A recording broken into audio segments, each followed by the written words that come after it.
Kita lihat pertama sekali tentang penyampaian hadis pada masa Nabi Sallallahu Alaihi Wasallam.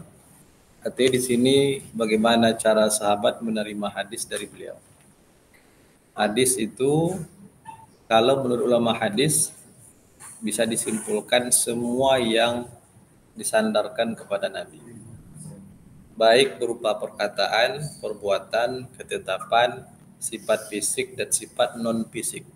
Semua yang itu bersandar kepada Nabi itu adalah hadis menurut definisi ulama hadis.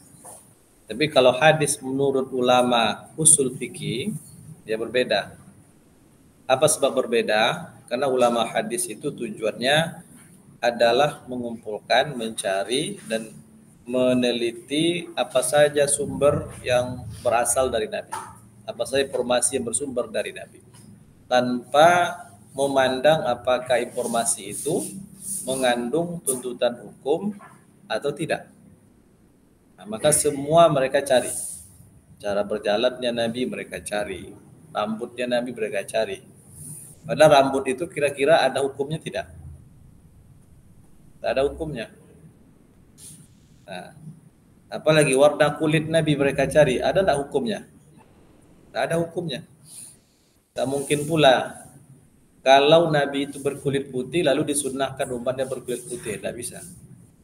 Maka itu bukan bagian daripada yang mengandung tuntutan ataupun larangan.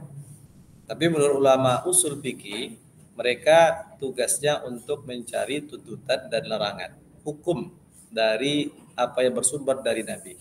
Maka bagi mereka hadis Nabi itu hanya, kalau istilahnya hadis hanya berupa perkataan. Tapi kalau masuk kepada perbuatan dan ketetapan Nabi yang mengandung hukum, itu bagian mereka istilahkan dengan sunnah.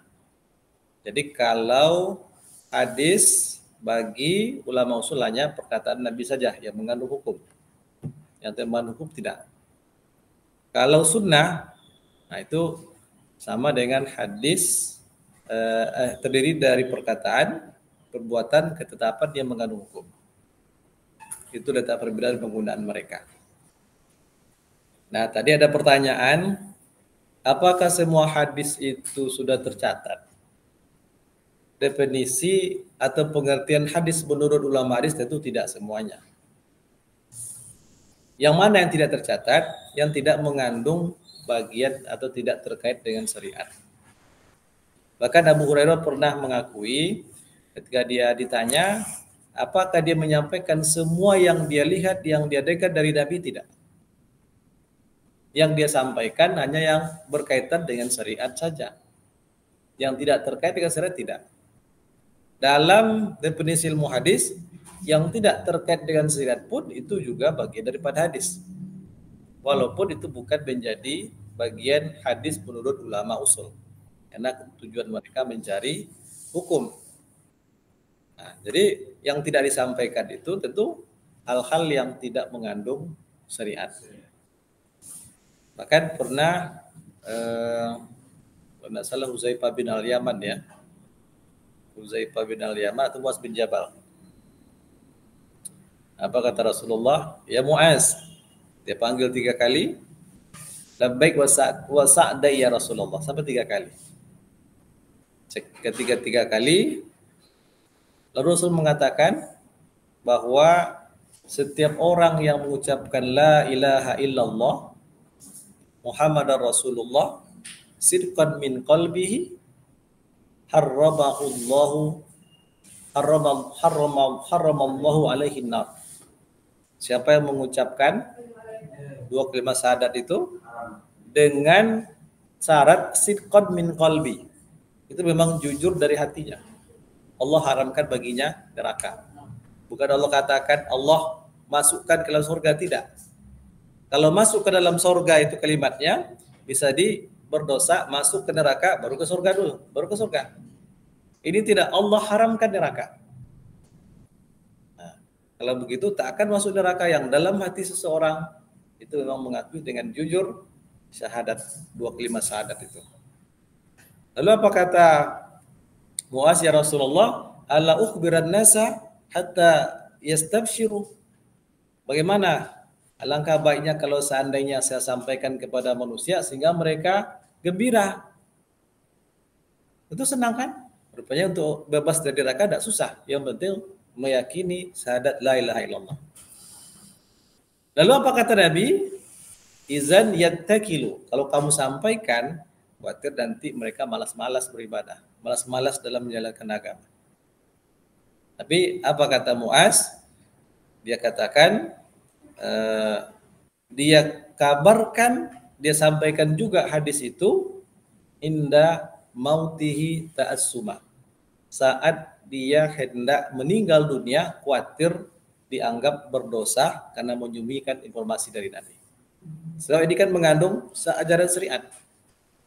Akhirnya dia sampaikan juga, tapi di akhir-akhir masa hidupnya. Nah, karena mengandung syariat. Kalau begitu ada isyarat, ada memang hal yang tidak mengandung syariat tidak disampaikan, memang tidak perlu. Nah, itu juga pengakuan dari Abu Hurairah. Tapi yang mengandung syariat, diyakini tidak ada lagi yang tak sampai. Tak ada lagi yang tersembunyi. Semua sudah sampai kepada kita, terbukukan. Nah, itu kira-kira.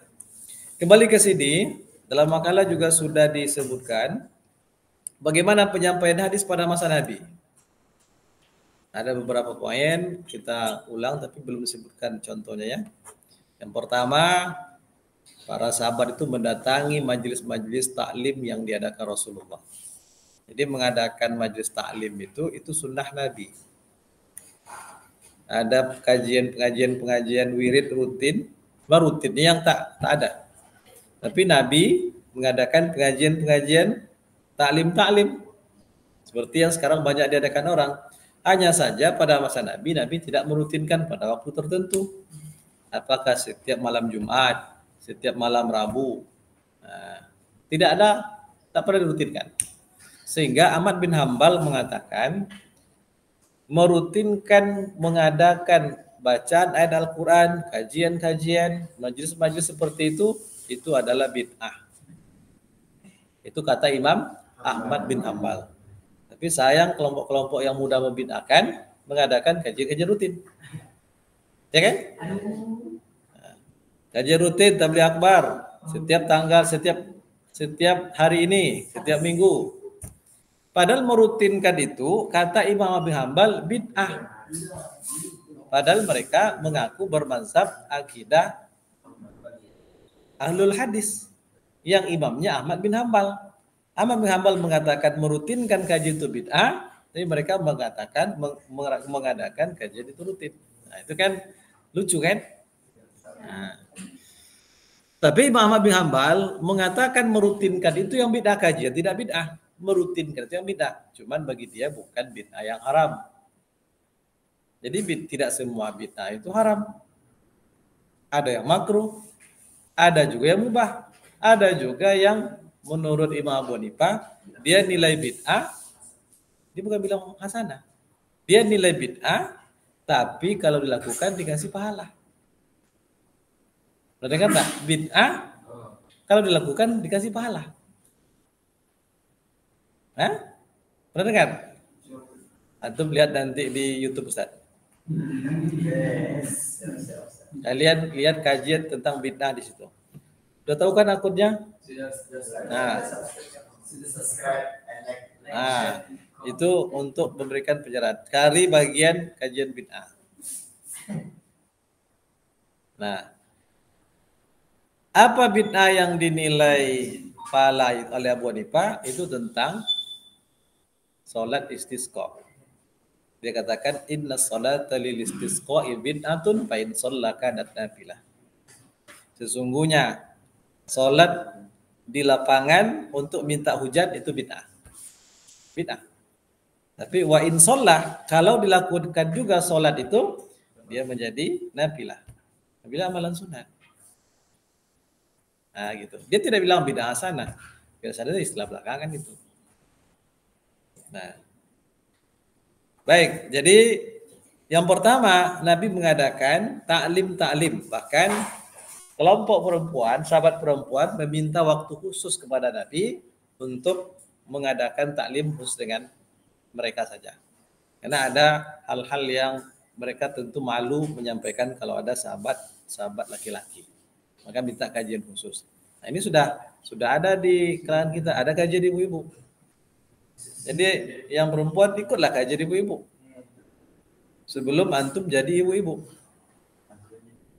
Ya? Nah, ada kajian khususnya. Dan itu sudah menjadi sunnah Nabi. Yang kedua, kadang-kadang Rasulullah sendiri menghadapi berbagai peristiwa tertentu. Kemudian beliau menjelaskan apa hukumnya. Apa contohnya? Makalah. Nah, contohnya suatu kali ketika Rasulullah berada di pasar, kemudian marra birajulin yabi'u ta'aman.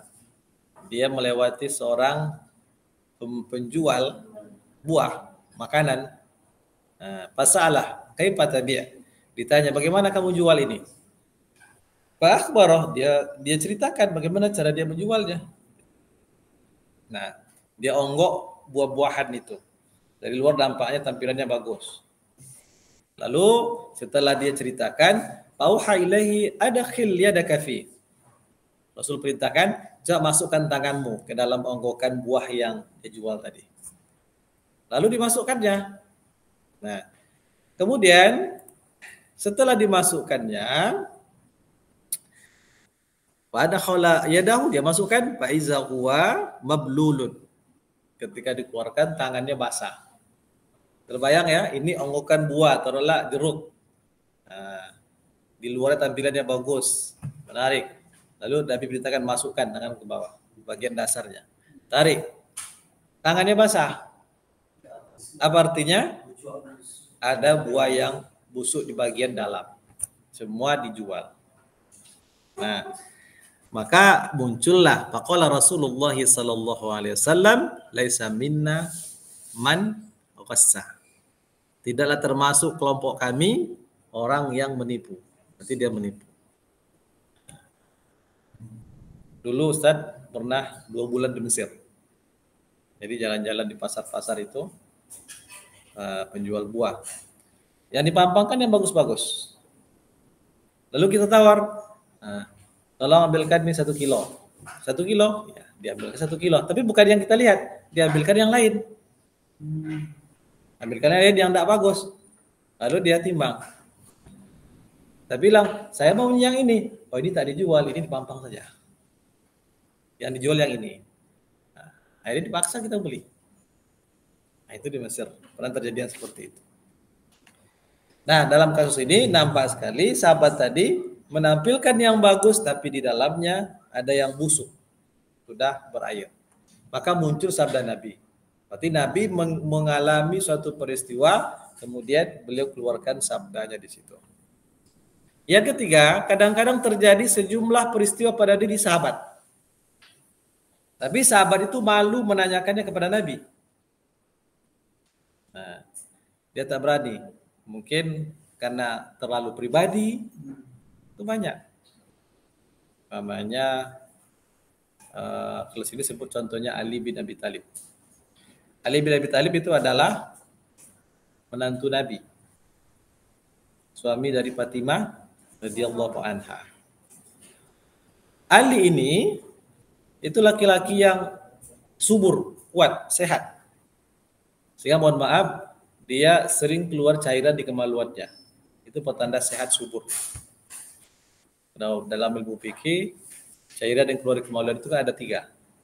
Yang pertama ada mani, mazi, wadi. Nah, kalau mani itu dia suci. Cuman kalau keluar dia harus mandi. Mazi, wadi, dia najis. Tak perlu mandi, tapi mesti dibersihkan.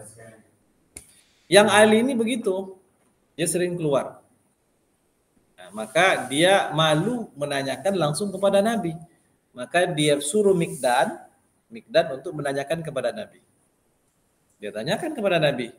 Nabi mengatakan, fihi al-wudu. Pada kasus seperti ini cukup berwudu saja, tidak perlu mandi. Kalau begitu, Nabi nyampaikan hadis ini karena ada pertanyaan yang sifatnya pribadi. Nah, yang sifatnya pribadi. Dan itu banyak sekali, terutama kasus-kasus yang berkaitan dengan hukum keluarga. Hubungan suami istri, masalah tolak, cerai, khulu, fasah. Nah, itu banyak yang ditanyakan kepada Nabi secara pribadi. Itu yang ketiga. Yang keempat, apalagi yang keempat? Dalam makalah. Nah, sahabat menyaksikan langsung Rasulullah melakukan sesuatu perbuatan. Dan seringkali yang berkaitan dengan tata cara pelaksanaan sholat, atau wudhu, dan lain sebagainya. Atau ibadah-ibadah. Nah, itu banyak sekali ketika Rasulullah melihat seorang laki-laki sedang sholat, kemudian dia suruh ulang lagi wudhu. Sampai 3 kali. Dan dalam riwayat disebutkan laki-laki itu memang celananya isbal ke bawah. Panjang, isbal. Tahu isbal kan? Ini tak ada yang isbal ini, tak ada.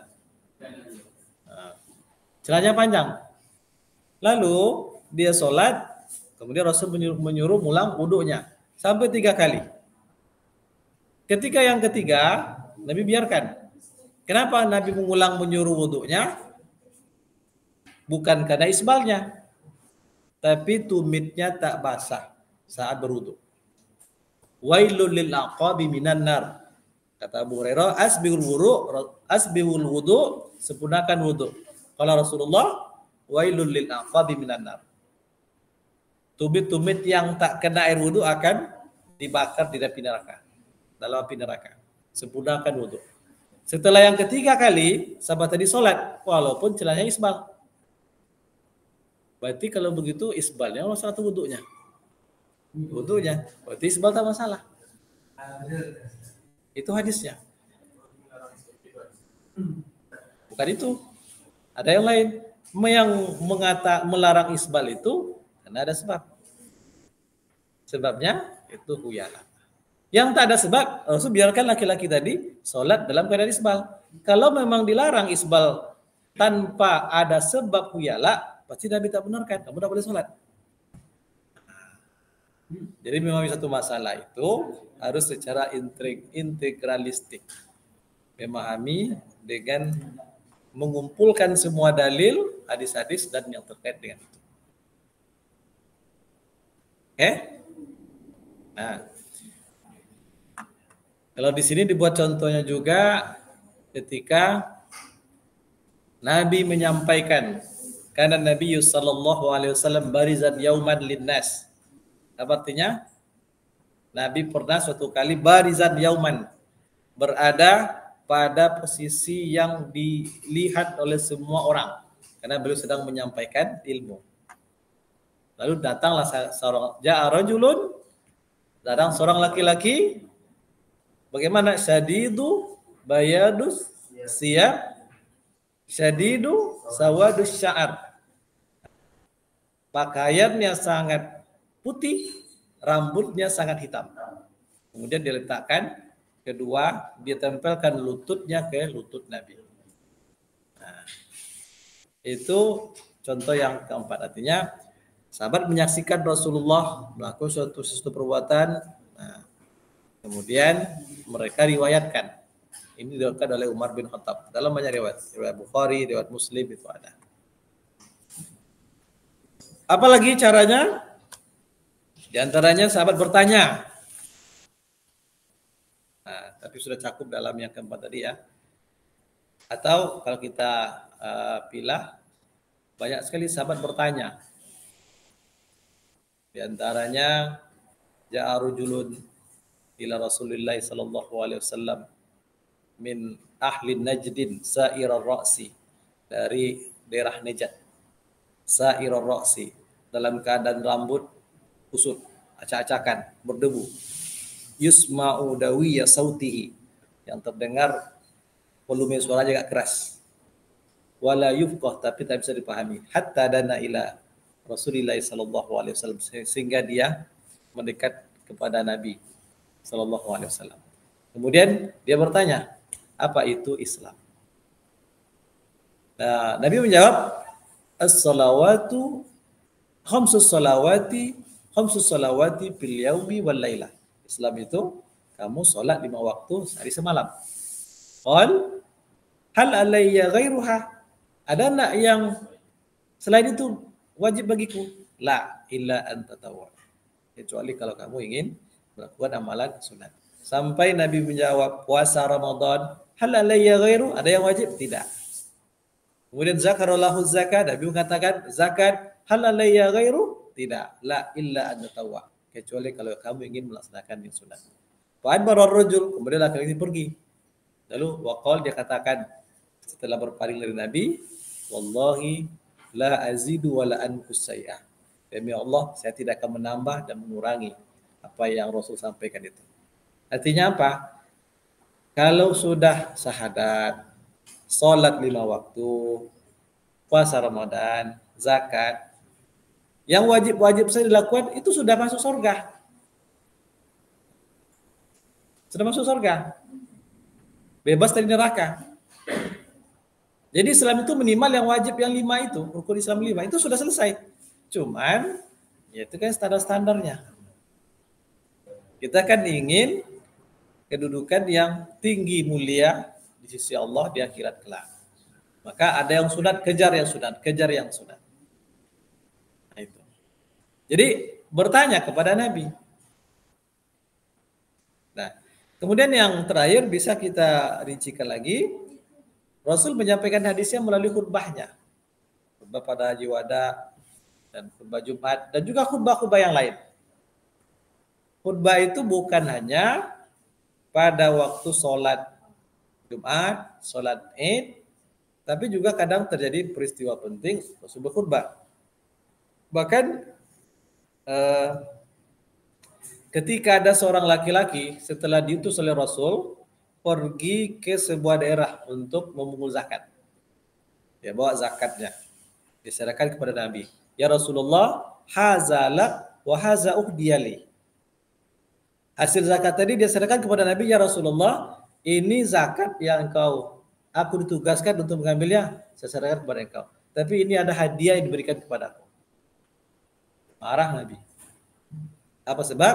Apakah kamu menunggu di rumah ayah atau ibumu, ayuh udahlah ka'abla, kamu dikasih hadiah dia atau tidak? Tidak. Tidak mungkin. Jadi kamu dikasih hadiah ini karena kamu bertugas memungut zakat. Itu haram, tidak boleh. Maka muncul ada Nabi dalam riwayat lain, ada yal ummal gululun. Hadiah yang diterima oleh petugas itu adalah korupsi. Hati-hati ya, nanti kalau antum jadi pejabat, ya minimal pejabat RT namanya. Atau jadi ketua RW.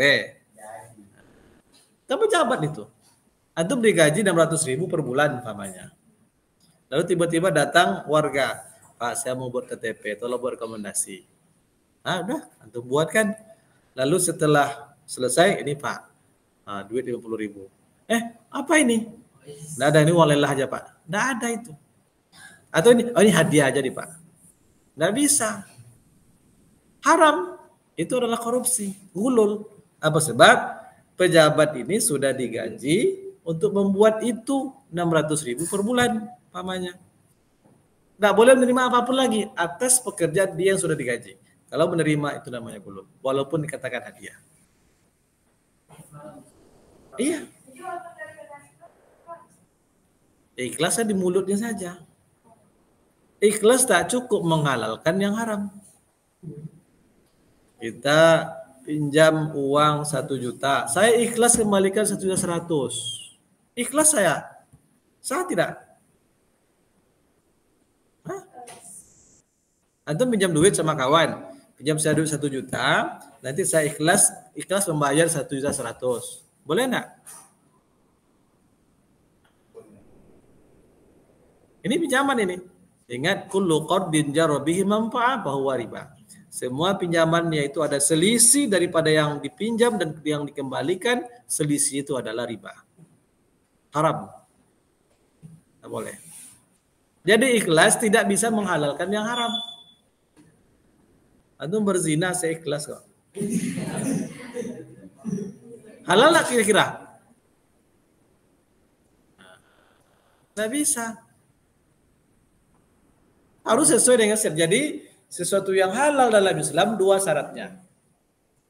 Yang pertama sesuai dengan syariat, yang kedua baru ikhlas. Kalau ikhlas saja tak sesuai syariat, tak bisa menghalalkan yang haram. Kalaupun sama misalnya yang WRT tadi, dia bikin KTP, terus warganya tadi ngasih dua hal gitu, lelah lagi dikasih misalnya, tapi dalam konteks sama-sama hidup itu tetap nggak bisa. Jadi sudah pasti. Iya. Nah, apa sebab? Cara mengujinya begini.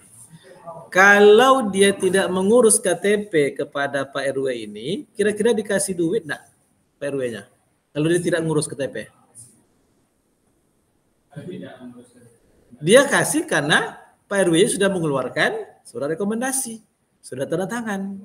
Sekarang andaikan Pak RW itu tidak membuatkan dia surat rekomendasi buat KTP, kira-kira dikasih duit enggak Pak RW-nya? Itu cara mengukurnya. Jadi dia memberi hadiah itu karena Pak RW-nya, pejabatnya sudah mengurus urusannya, padahal itu kewajiban atau tugas pokok dari pejabat tadi. Tapi kalau di luar tugas pokoknya boleh. Nah, kalau dulu itu boleh.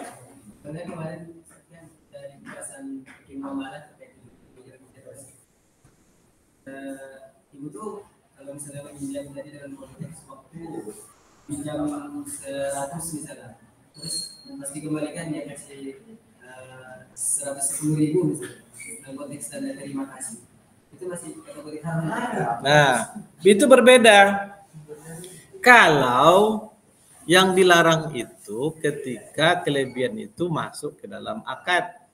Saya ikhlas pinjamkan saya 1 juta, saya ikhlas kembalikan 1.100.000, oke dipinjamkannya. Tapi kalau umpamanya saya pinjam 1 juta, nanti kembali 1 juta. Ketika pengembalian dia banyak dapat rezeki, ini saya tambahlah 100.000, boleh. Yang tak boleh itu sudah terakadkan di awal. Iya. Kalau tadi hadiah itu, hadiah kepada pejabat itu gulul, tidak boleh. Baik. Masalah penulisan hadis pada masa Nabi. Hukum asalnya ada. Apa hukum asalnya? Dilarang. Tapi Nabi berikan izin kepada beberapa sahabat. Kenapa Nabi melarang secara umum penulisan hadis? Karena dikhawatirkan akan bercampur dengan Al-Quran. Sementara sahabat itu mereka hafalannya kuat, kemudian tak semua yang cakap dalam menulis yang bisa membedakan antara Al-Quran dan hadis. Maka fokus kepada Al-Quran. Ada dalam hadis lain Rasul menyebutkan di antara perkara yang menghancurkan umat-umat sebelumnya karena mereka mencampur adukan antara wahyu dengan bukan wahyu, antara kalamullah dengan bukan kalamullah dalam satu tempat, dalam satu kitab. Itu yang membuat mereka itu hancur. Maka Nabi taikid, jangan tulis selain Al-Quran dariku. Siapa yang terlanjur menulisnya, hapus. Makanya Abu Bakar, ini setelah Nabi meninggal ini. Setelah Nabi meninggal, ketika dia jadi khalifah, pada waktu subuh dia minta kepada anaknya Aisyah untuk bawakan tulisan hadisnya. Ada sebanyak lebih kurang 500 hadis. Setelah dibawakan oleh Aisyah, lalu dia bakar tulisan hadis itu. Khawatir akan tersibukkan dengan hadis sehingga Al-Quran bisa terlalaikan. Lalu Nabi berikan izin kepada beberapa sahabat, di antara kepada Abu Sah. Ada di sini Abi Sah? Ada perintah Nabi kepada sahabat, tuliskan li Abi Sah. Setelah Nabi berkhutbah, lalu datanglah Abu Sah ini. Ya Rasulullah, uktub li. Kenapa Abu Sah minta dituliskan? Karena dia lemah dalam menghafal.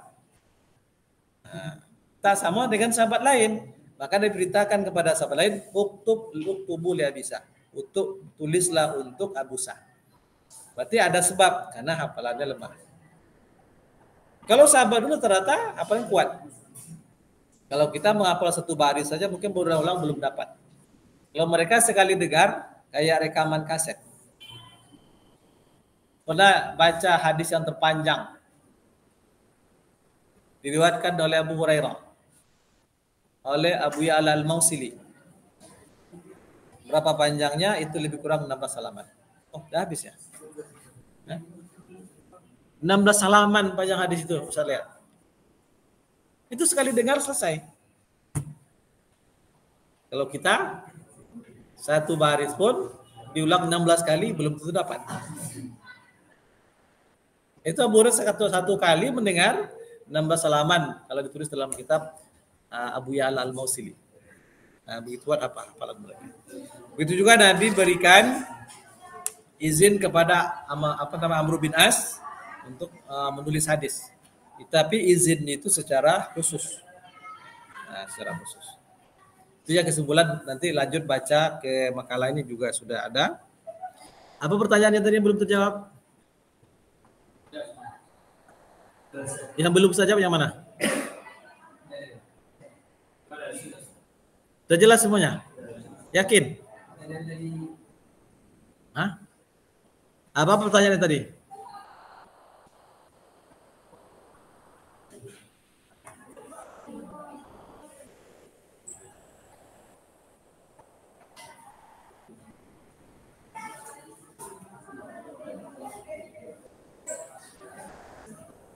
Ya, apa saja pertanyaannya?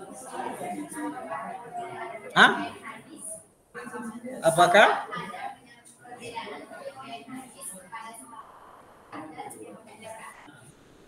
Perbedaan penyampaian hadis? Maksud dekatnya apa? Dekat posisi kah? Dekat keluarga kah? Hah?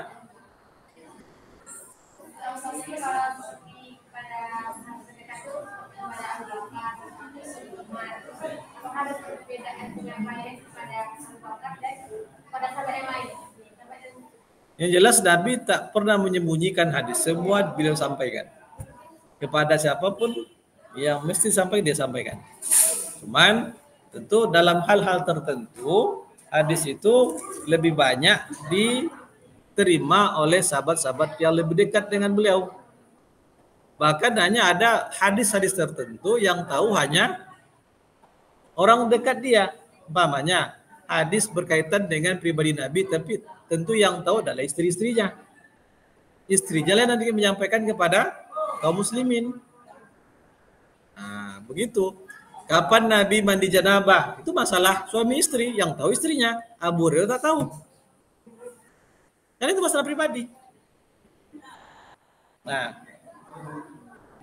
kemudian masalah adakah Nabi menikah tanpa wali? Nabi menikah tanpa pakai wali apa tidak? Hah? Ada walinya? Nah, itu harus pelajari, cari itu. Nabi menikahi salah seorang istrinya tanpa wali, yaitu Zainab binti Jais, mantan istri anak angkatnya sendiri, yaitu Zaid bin Harisah. Jadi menjadi kebanggaan bagi Zainab waktu itu. Aku ini, kata Zainab, itu satu-satunya istri Nabi yang beliau nikahi tanpa wali. Kalau kalian semua pakai wali gitu. Siapa walinya? Allah walinya langsung. Memang Allah menikahkan. Itu disebutkan dalam surat Al-Ahzab. Allah yang menikahkan. Dan Zainab ini dengan pernikahan pertama dia tak bahagia karena tidak sepupu. Zaid binti Harisah. Zaid ini awalnya budak, dia merdekakan. Setelah merdeka, beliau besarkan. Lalu sehingga dalam Al-Quran Allah mengatakan, laki-laki yang engkau beri nikmat Muhammad. Apa nikmat Nabi kepada Zaid? Mulai dia merdekakan, diangkat jadi anak, tak cukup sampai di situ, dicarikan istri. Istri bukan dari kalangan budak, tapi dari keluarga beliau. Itulah Zainab binti Jais. Apa hubungannya Nabi Zainab itu? Zainab itu kalau bahasa kitanya bako. Ibu Zainab namanya Umaymah. Umaymah itu kakak beradik kandung dengan Abdullah ayahnya Nabi. Dia nikahkan dengan Zainab. Awalnya Zainab menolak, tidak mau. Tapi Nabi maksa. Jadi kata Zainab, ya Rasulullah, apa yang kau tega menikahkan saya dengan dia?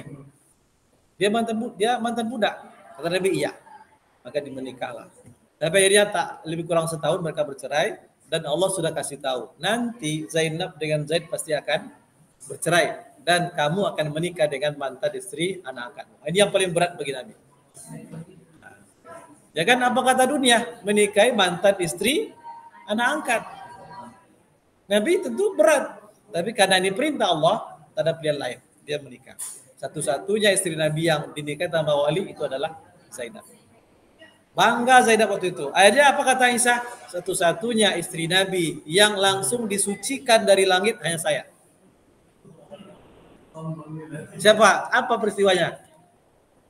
Ketika Aisyah dituduh berzina dengan Safwan dalam sebuah perjalanan pulang dari perang. Karena dia tertinggal di tandu. Nah, itu peristiwa. 1 bulan itu kasus bergulir. Akhirnya Allah yang menurunkan ayat tentang kesucian Aisyah. Jadi kebanggaan pula. Tapi akhirnya dilarang. Tidak boleh bangga-banggaan. Nah itu ya kira-kira. Apa lagi pertanyaannya? Ada lagi?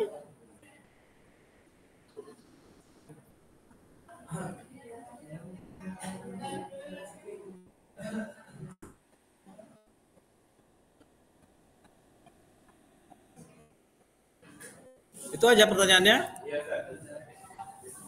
Baik, kita tutup dengan